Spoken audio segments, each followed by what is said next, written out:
We're going to dissect everything that is currently going on around AMC in today's video. From the optimistic trends to the debate over the 1.46 billion short shares that have been published, many are speculating that margin calls may be approaching. Stay with me to the very end because there is a lot to unpack, and each piece relates to the larger picture. Let's begin with a recent tweet from Biotech Moose that garnered notice. The concept was straightforward. What's left over after removing all of the sponsored viewpoints and biased pieces about AMC over? The last few weeks appears to be rather optimistic. This is significant because retail investors have long held the view that some media narratives are not always entirely neutral. The claim is that negative sentiment can occasionally be advantageous to hedge funds and market makers. Additionally, there have been instances in the past of media coverage of various equities not being entirely consistent with underlying fundamentals. Now it's crucial to state this explicitly in order to be totally impartial and unbiased. Real bad news should never be disregarded. If AMC is facing real difficulties, they must be acknowledged. However, the secret is to understand how to distinguish real data-driven advancements from stories that might not give the whole picture. Furthermore, AMC's status begins to change significantly when we concentrate solely on objective events. What are those objective benefits then? First, we've kept improving the theater. AMC's been working on this for a long time. Transitioning to high-end theater experiences? The concept is straightforward. Customers are more likely to come back if you provide them with a better, more engaging experience. We are witnessing precisely that. Proved quality items that increase attendance. The double-digit growth that has been discussed comes in second. Such growth does not occur at random. It is a reflection of both growing demand and operational improvements. The box office rebound follows. The box office has been rebuilt over the last few years, and instead of only experiencing brief surges, we are now witnessing a more steady and constant upward trend. Additionally, record weekends and improved eBay trends have improved revenue performance. This is crucial since AMC has been focusing on efficiency to increase revenue from the same level of activity, even if the box office remained unchanged. However, the current situation is far better. These profits are amplified by the expansion of the box office itself, finding positive indicators when we look at Q1 performance. The movie schedule for the remainder of the year appears solid, and average metrics are getting better compared to the early hype-driven stages. The growth we are currently witnessing is more consistent and sustainable, which is really better for long-term performance. AMC and streaming services are another intriguing connection. Users have begun to notice that streaming providers have been raising their subscription costs. In the meanwhile, watching several films at a reasonable price is possible with AMC's A-list subscription. It is valuable to many users and gives them a competitive edge. In fact, several streaming services are now looking at collaborating with theaters because they understand the amount of interest and interaction that theaters continue to generate. Let's now discuss the upcoming film lineup, which may have a significant impact on future performance. Retail stock tweeted that a period of significant releases is about to begin. Strong box office results are anticipated from titles like Project Hail Mary, a new Mario release, Michael Devil's Prada 2, Mortal Kombat 2, Top Gun's Anniversary, and even Mandalorian-related content.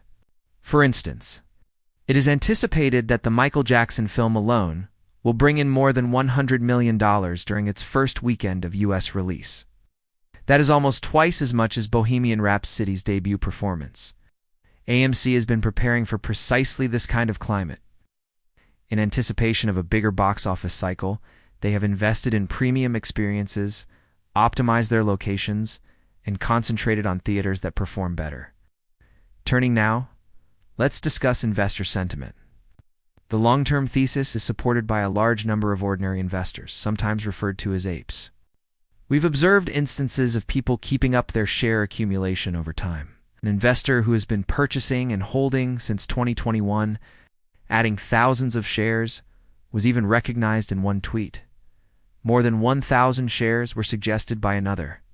This demonstrates conviction independent of transient price fluctuations. Leadership is also well supported. Citing AMC's transition, some investors have voiced confidence in CEO Adam Aron. Many people think the organization has made more good decisions than bad ones and is still setting itself up for future expansion, even though no leadership is flawless. Let's now discuss one of the most hotly contested subjects: trading behavior and market structure. According to data, a significant amount of AMC's trading volume, roughly 72%, occurs off-exchange in what are known as dark pools. In the meanwhile, only roughly 27% of transactions take place on illuminated exchanges. However, inflow data indicates that about 75% of activity is purchasing and 25% is selling. As a result, while selling pressure has a more immediate effect, most buying demand may not be fully reflected in the visible price.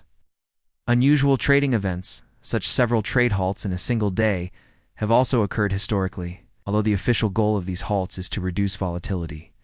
Retail investors are concerned about how they will impact price momentum.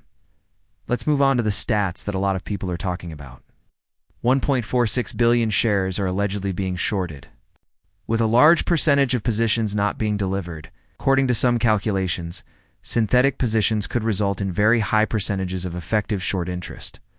This subject is still hotly contested because official reported short interest figures are far lower. It's crucial to analyze these numbers attentively and recognize that various approaches can produce wildly disparate results. This is the bullish thesis's overarching concept. There could be a domino effect if there are large short positions and if market conditions cause pressure to increase. There could be a cascading effect if one short position is forced to close. However, no one can provide precise dates because timing something like this is so uncertain. This is where things become even more fascinating, so let's zoom out to the macro environment. There has been pressure on the market as a whole. Concerns about a wider downturn are growing as the S&P 500 just fell below important levels. Banks are apparently grappling with significant unrealized losses of about $36 billion at the same time. Because they stay unrealized, these losses are there on balance sheets, even though they don't usually appear in earnings reports.